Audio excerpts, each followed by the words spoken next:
All right. Hi. Hi, Drew. Welcome to Grue. Thank you so much for being a guest. Thank you for having me. Pleasure. Thank you. Thanks.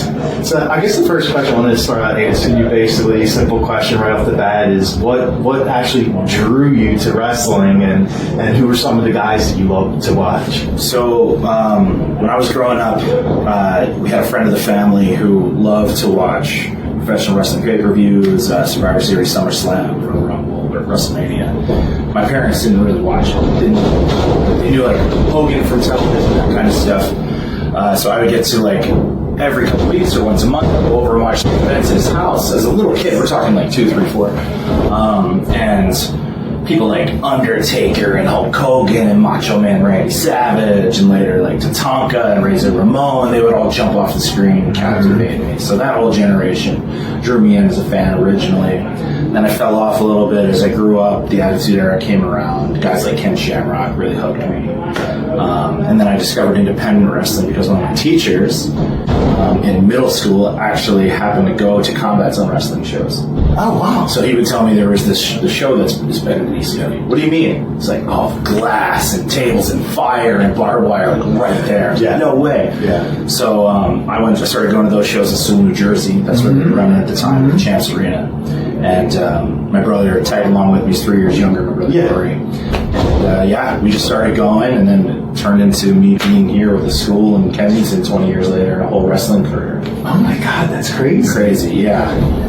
And like, I wanted to talk to you about that. Like, you had an amazing run there in CZW. Yeah. Like, you're Triple Crown champion, like one of the longest reigning wire television champions.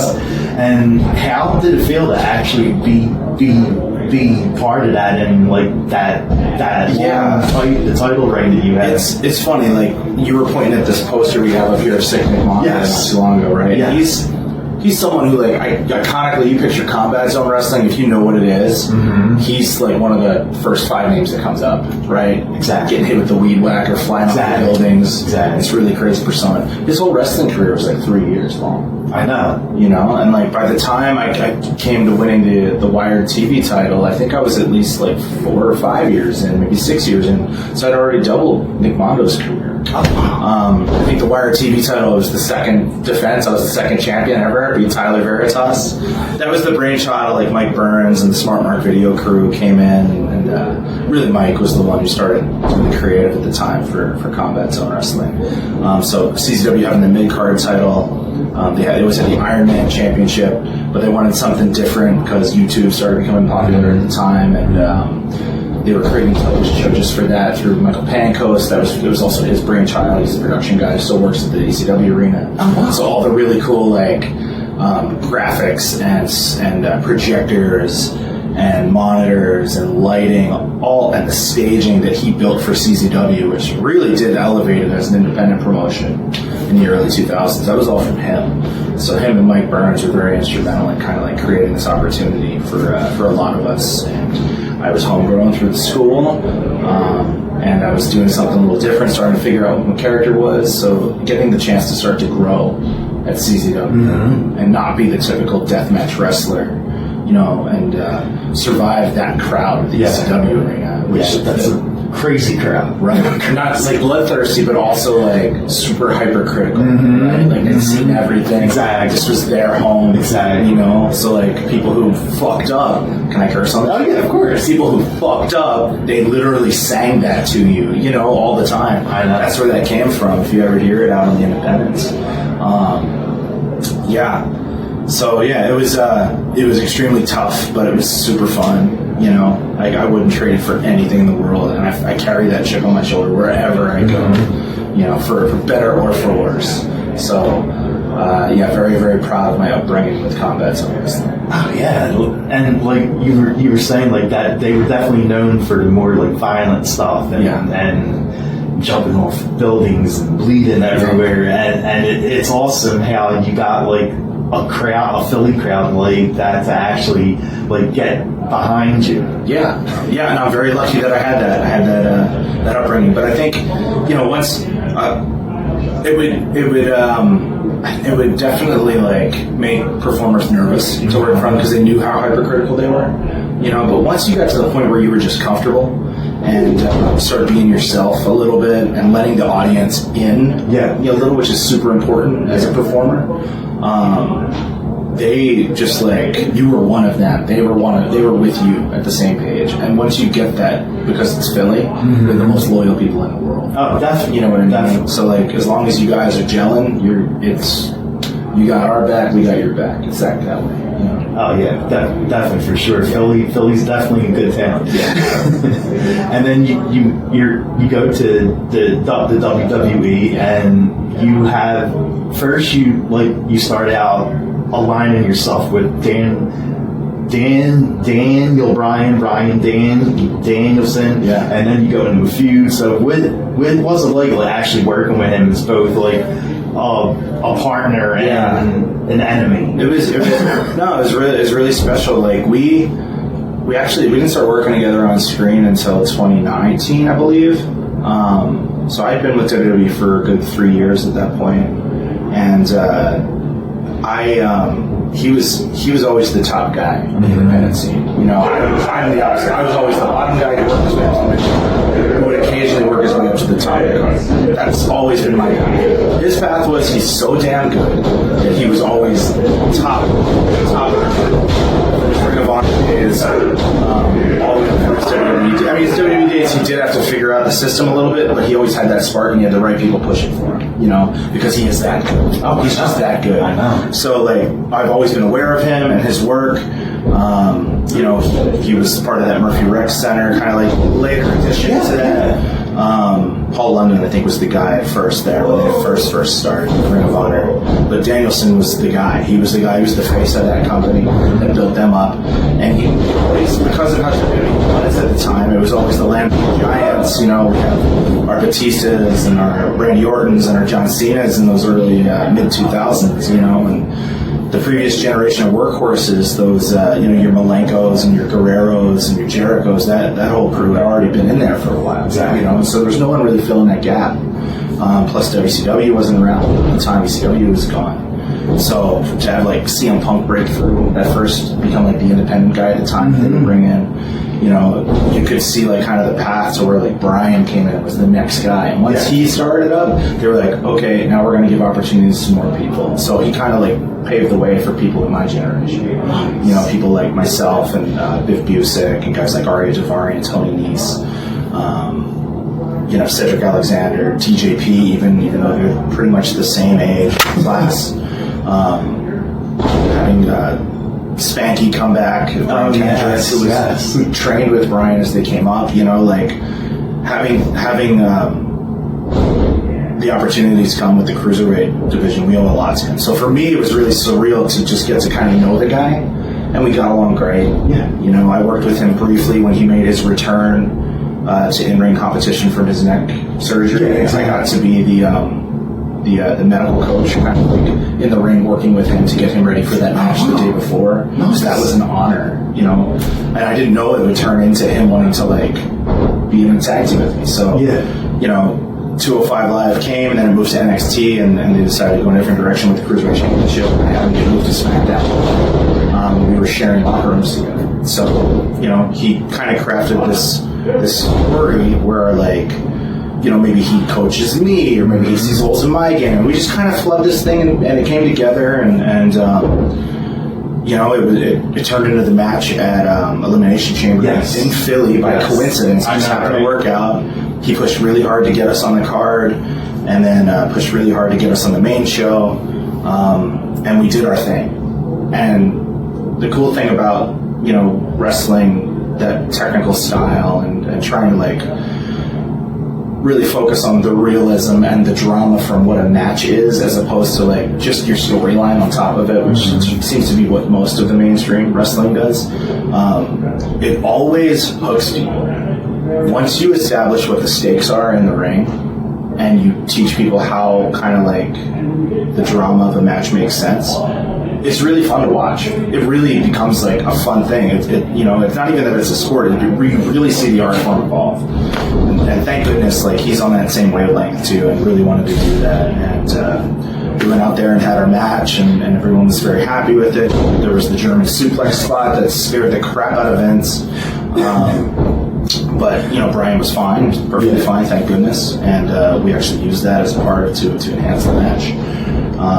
And then we started working backstage, and we were going to become this tag team on the road. And then literally the pandemic happened right after that. So we took the act to the Thunderdome, and then had a really good run there. I had some contract issues where my contract actually expired during then, so they wrote me off TV for like not even half a week. Brought me back within the week. We were right back to the act, and then he had to go away with his family not too long after that. So, I got a WrestleMania appearance out of it, so I can't complain. I got to lace him up next to Bryan Danielson for a good amount of time. Have some really fun matches. You just mentioned like WrestleMania. Like, how does that actually feel to be on WrestleMania?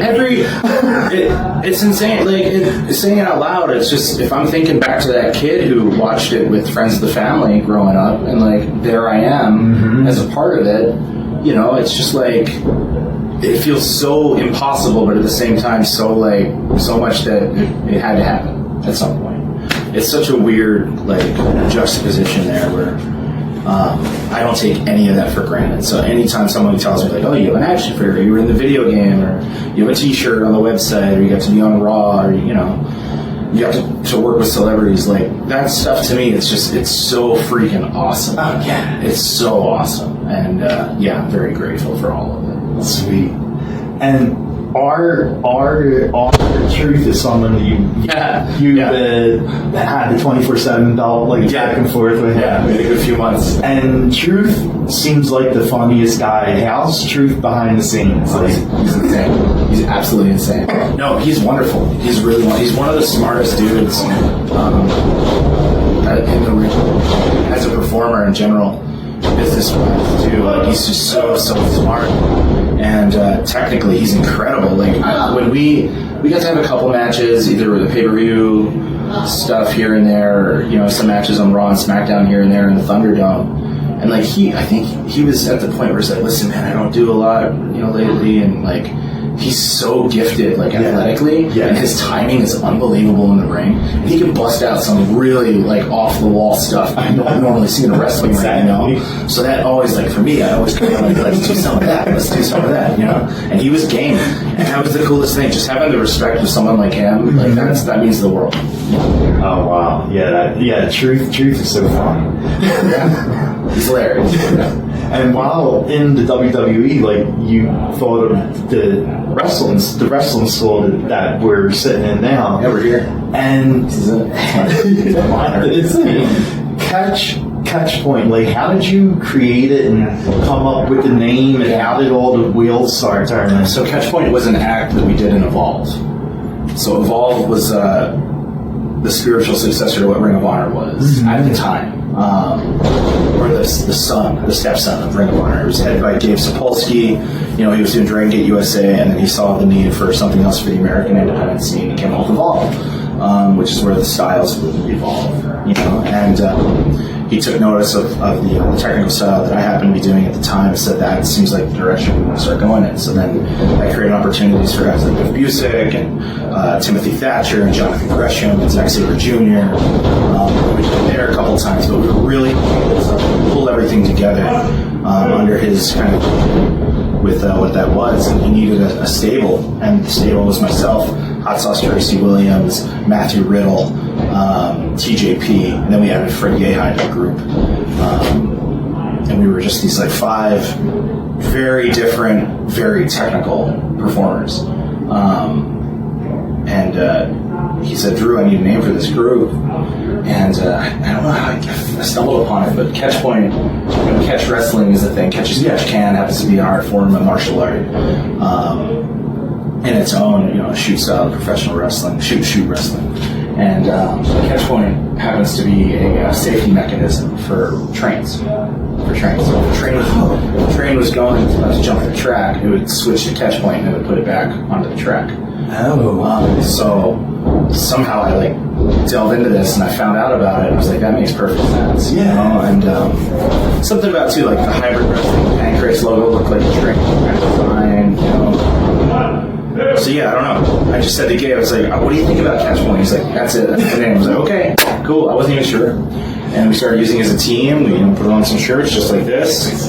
Yeah, and then Evolve kind of went away for a little while, and I was away in WWE, and we always talked about doing some form of Catchpoint show. Michael's hit me up out of the blue to do a version of Catchpoint on NXT, which would later become the No Quarter Catch Crew. That's kind of the origin of that.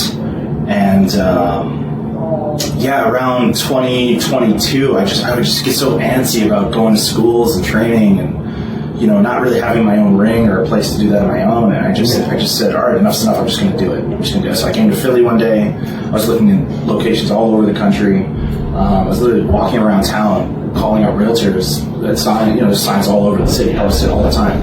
And we looked at an old skate park down in South Philly. We looked at another venue up the street from here, and then we found this place. And it's not the biggest one, but cost-effective wise, it really checked all the boxes. It's in the city. It's in a neighborhood like Kensington. It's notoriously crazy. It's notoriously a famous neighborhood. It's where Rocky grew up. Yes. Literally, his house is 2 blocks from here. But the area's coming up, and I don't know. I felt such a need for there to be an anchor for wrestling in Philadelphia. Chikara used to be based in Northeast Philly. They went away. CZW moved to Jersey and then moved to Maryland and then back to Jersey maybe, and just kind of did its own thing. Everything else was either you had to go all the way up to Bristol, or you had to go all the way to Gloucester, or Paulsboro, or Gibstown, or you had to go south to Delaware, out all the way to Lehigh Valley.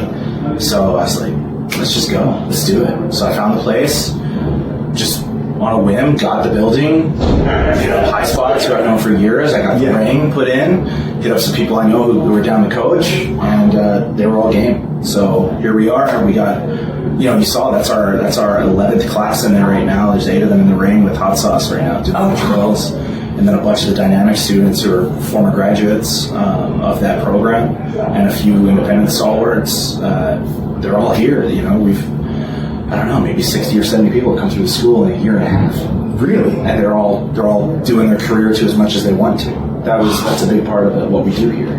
Letting them kind of do it at their own pace and guiding them. Really, they're paying for our guidance. Not for our rigorous discipline or anything like that. It's more about, we have experience. We want to impart that to you and teach you how to do this as safely and for as long as you want to. Okay. Yeah, because I was going to ask you, your wrestling school, is it just for new students, but it's also for anyone who's in it, that wants to come here and practice and brush up on their skills? Yeah.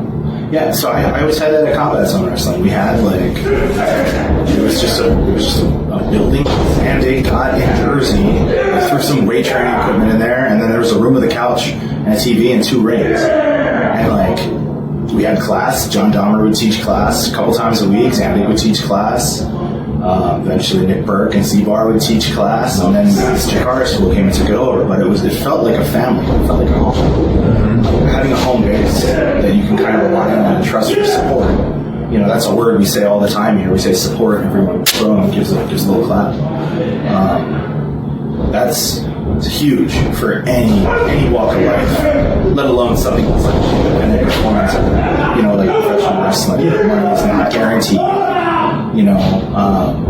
There's people always trying to advance their careers and they'll do anything to do it.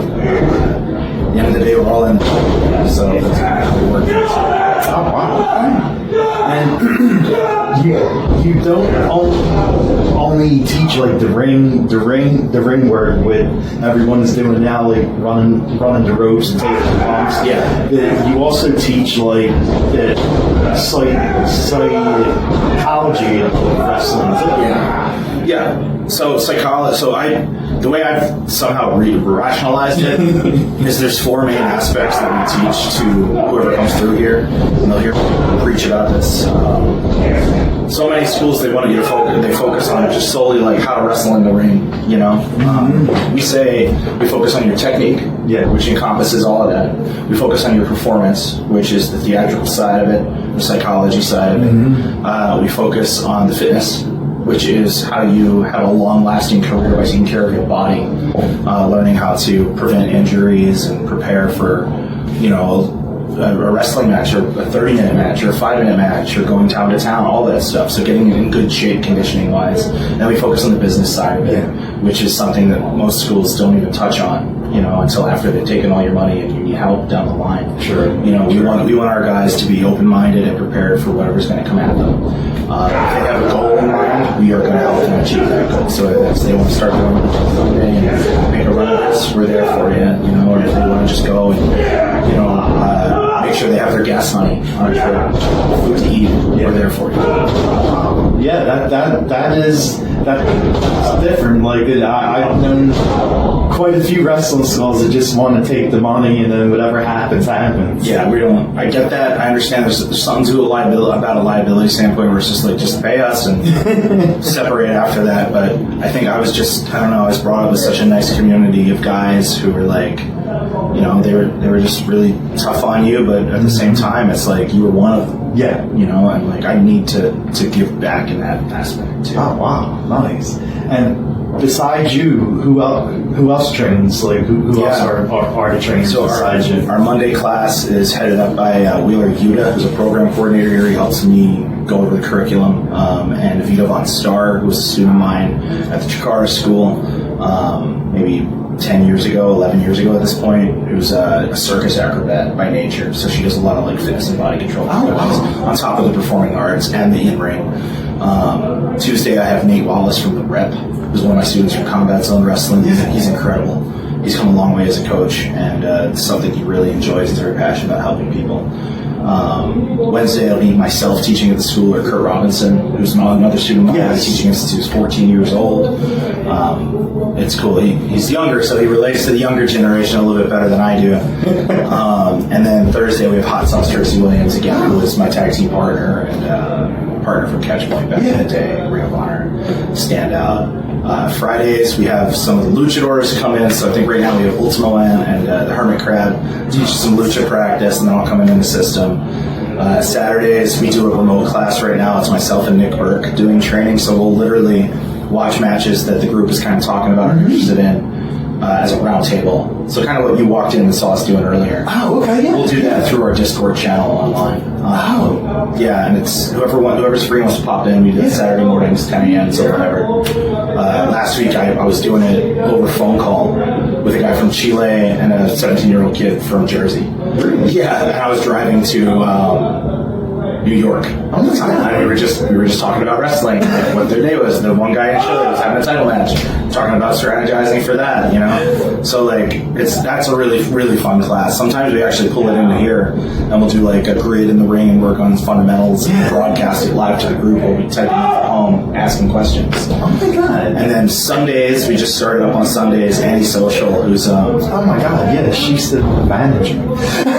So your former manager, Antisocial, is now managing kids how to train, how to wrestle on Sundays. She's awesome. She's such a good person. She's a long time in the professional wrestling community. We've been, acquaintances for the longest time. Always had tons of mutual friends. So we knew each other, and then we were able to link up. She wanted to come train, and then we talked about, bringing more women coaches in. We have having her as like a leader in the women's wrestling community is very important too.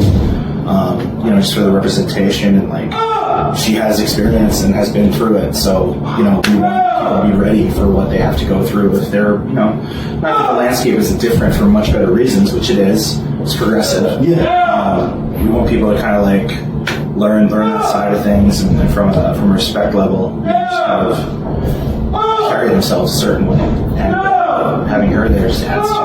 Wow, so this is like seven days a week. It turned into 7 days. Yes. Wow. So when I'm home, I'm still working. I live in Florida currently, so. Oh, you don't live in Florida? I don't. No, I'm based. So I'm here half the time. Well, yeah, I know. But when I moved to WWE, training facilities down there, so I wanted to be close by. And then as soon as I got down there, they said, the Cruiserweight's their main roster now. We don't have to keep you here. So we could have moved. We didn't have to move. I could have stayed in Philly. But I'm grateful that I went to Florida and had that experience there. I was part of the Performance Center for a long time, so that I think that helped me out ultimately in the end. So I stayed down there. My wife does a great job down there. We're starting a family. Oh, nice. Thank Okay. you. Yeah. And, it's just working out. I got enough of my family and relatives and friends still here.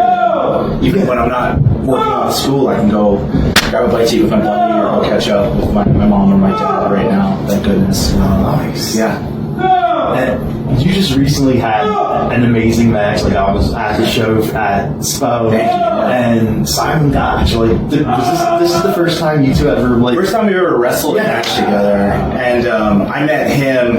I met Simon my first year as a cruiserweight. We were doing Raw before we were even under contract. Yeah. And me and him would work out in the ring before the show because we liked the same kind of wrestling. So I've always been a fan of his and a good acquaintance of him, and I'm so glad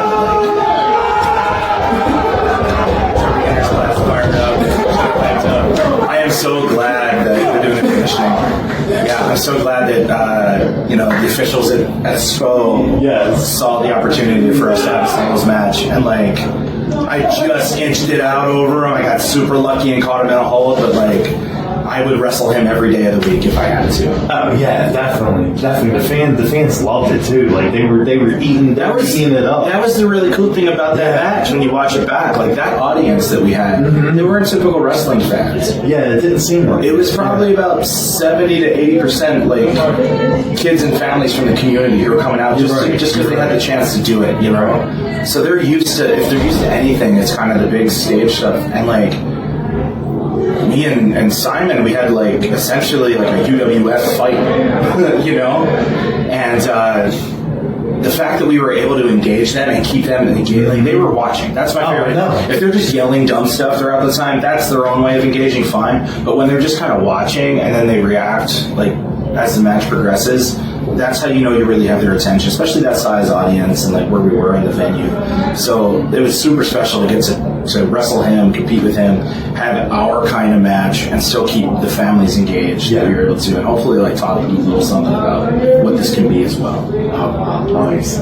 And what's it feel to you now, doing shows like SPO and labor of love, and do you feel like you have more freedom than when you did in the WWE wrestling places like SPO and the labor of love? I mean, when you're under contract for a company, you're pretty much there to work with them in whatever capacity they deem you fit to work. I will say this: WWE is way more collaborative than many people believe at first, and that's really amazing. They have a wonderful team. They're some of the most talented writers and cameramen and producers, makeup artists, crew members, and seamstresses and directors. They're all the best of the best, and not just in wrestling, but they work in other fields too. They work for baseball and for UFC and for NFL. So you are in a huge melting pot of the best, and their job is to make the best content for television. And if you're a part of that, they want your assistance in that any way they can. So having the collaboration that they did, I was blown away by it. As an independent wrestler, I'm on my own. I can maybe talk to someone who's putting a show together and get a vision, an idea for them. But at the end of the day, if I don't agree with something, I'm not under contract to do it or not. I'm just under a handshake deal if we need to, which you have to honor. So you are forced to collaborate. You're forced to create. So a lot of the characters that you see on the independents are very much the creation of whoever's the performer, the talent. Rarely will you find a place where there's a Chikara, where they have a vision for a certain role or a character that fits the mold, and they have a performer that they can see can fit in the role, and then it becomes kind of a collaborative effort. That's rare. That's very rare. 99% of the time on the independents, it's whatever that person wants to do on that show, and then there's a balancing act of trying to make the show cohesive, so it's not too imbalanced. Oh yeah, definitely. Yeah. And when you're not doing all this, like wrestling and training everybody, what do you like doing during your free time? So right now, I have an 8-month-old daughter that I take care of. Oh, so you don't have a lot of time. No, not to play my video games. I don't have a lot of time to do that. I did just get Star Wars Outlaws though. Oh, you did? It's freaking great. Oh, dude, my God, that looks so good. It was like, it wasn't really well received at first when it first came out. I guess just because like the way the development process cycle went for them. But if you like Star Wars and you like Assassin's Creed, those style games, it is like a perfect middle ground for that. And the story they have is wonderful. The details they have, it's really fun. I have that. I have what is it? Oblivion. That's in my backlog now. That just came out with a remake. Yeah. That game's like 1 million hours. So I'll be chipping away at that too. And then the Switch 2 is coming out soon. So my games and stuff are, not as much time as I'd like to. During the pandemic, I was using Twitch platform to just kind of play during that time. And it's a wonderful platform. And I used to stream my video games there. Nice. So I don't have that as readily available now that I have a child. Well, yeah, of course. Yeah. And I know you're big into the anime, so what do you think is the best anime? Cowboy Bebop. Okay. Hands down. Okay. It's not even close. It's really good. Some recent ones that I like, I love Demon Slayer. Yes. That's super fun. Like, I thought that would be too kiddie for me, but no, it's really good. Hell's Paradise, did you watch that one at all? No, I didn't. My cousin, right? Yeah. Jackson, I think he's 16, about to be 17. Maybe a year ago, came over to my house. He's like, have you seen Hell's Paradise yet? I'm like, no, what is that? He's like, just wait. Just wait. Really? And he literally turned it on, and like, he was sitting here, I was sitting over here, and he would just watch how I was reacting the entire time. And at first I was like, oh, this is kind of lame. And also I was like, what? I don't want to spoil anything. If you haven't seen Hell's Paradise, if you're like an anime person, go throw that on your Crunchyroll account. It's freaking great. Yeah, no, I grew up with like Dragon Ball Z and like Pokemon and Sailor Moon. Tenchi Muyo, like that kind of stuff. So, yeah, Cowboy Bebop was the one I found a few years later. I guess my teenage years, that one just connected with me and loved it. Outlaw Star was around the same time. Okay. Also loved that one too. Yeah. And I always ask my guests this, I'm a big horror guy. Are there any horror films that you love to watch? My favorite horror film of all time would be High Tension. Mm-hmm. Yes. So this was like 2005, I believe. This was there was like a resurgence of these like French kind of horror films. And the acting is insane. I know. It really shocks you with like some moments up front, and then you're just on this roller coaster ride, and then it just does things at the end that are like so good, like so well done that you have to go back and watch the whole thing over again. So that's High Tension is probably like, I usually say that's my favorite. Around the same time The Descent came out. Oh my God, that was so crazy. Yeah. At the time, that was like unbelievable. Yes. Right? And that's a really fun one to watch. I like a lot of the psychological horror films, like The Babadook is really fun. Shining, of course, is a classic. I love Alien, Claustrophobia, that one. And it's the art direction, that one's amazing. I love the Del Toro movies, so like Pan's Labyrinth and Crimson Peak is one of my favorites. Yeah, I mean, I could keep going. But that's a good range. I love my Child's Play. I love my Nightmare on Elm Street. I love my Friday the 13th. I just saw it in a Violent Nature. Did you see that one? Yes. What'd you think? I thought it was actually good. Yeah, there was. Yeah. It was awesome. The concept was freaking great. There were just some. It's the eyes of the killer. There's some moments in there where it's just like, are we still? It's just like, oh my God, come on. And they do it on purpose, and it makes you. I know. Yeah, but that was really cool to see just something different like that pop up. I love my Puppet Masters. Oh my God, those are so good. They turn into like action movies though, from horror. Yes, exactly. Yeah, but that whole generation of like blockbuster. The little Blade, right? Blade was Blade. Yeah, main dude. Yeah, he was the face of the franchise. He was the Cena of Puppet Masters. Blade was the Stone Cold. Yeah, Blade was Stone Cold. Steve Austin. Yeah, Pinhead was probably like your Rock. Definitely. Yeah. So, what would be your go-to karaoke song if you were going to do one? Oh, that's funny. Depends what mood I'm in. If I feel like really trying to sing, it's Inside Out by Six. Yes. Or Don't Look Back in Anger by Oasis. Oh, that's a good one too. Classic. Yeah, those are good karaoke ones for me. If I'm doing something a little silly, I'll do like One Week by the Bare Naked Ladies. Yes. Like the really fast one. Or I'll do like What a Wonderful World by Louis Armstrong. Oh, yeah. Like raspy, like What a Wonder. You know, I'll get in there. Yeah. Good times with Chuck Taylor and Orange Cassidy and all the guys at Downey's on South Street doing those kind of Oh my God, nice. Rest in peace, Downey's. For Downey's. Yeah. In a couple of weeks, you're going to be part of the Philly Comic-Con thing. What's it called? Philly Expo. Yes. Expo. Yeah. I'll be pretty busy from what I know. There's going to be some matches that are yet to be announced. I did request a rematch with Brian Johnson. So I'm looking forward to getting back in the ring with him. I sort of settle with him, prove, and I'm looking to get back on him.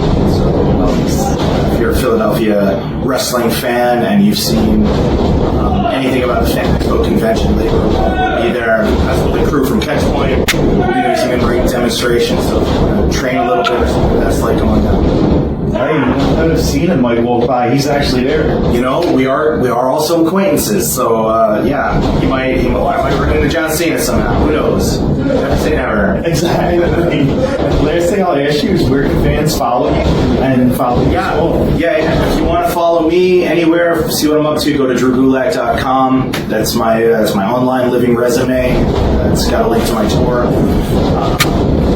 All my social media and all that stuff on there. If you want to train to be a professional wrestler, visit thecatchpoint.com. thecatchpoint.com. We're taking beginners, we're taking experienced wrestlers, all levels, all year long.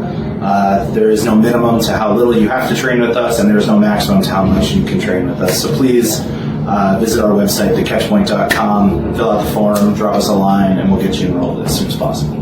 Drew, thank you so much for this. Thank you. It's a pleasure. Thanks for having me on. All right. That's awesome. Awesome. Thank you. You're welcome. I hope it's good. I can get to my classes. Yeah.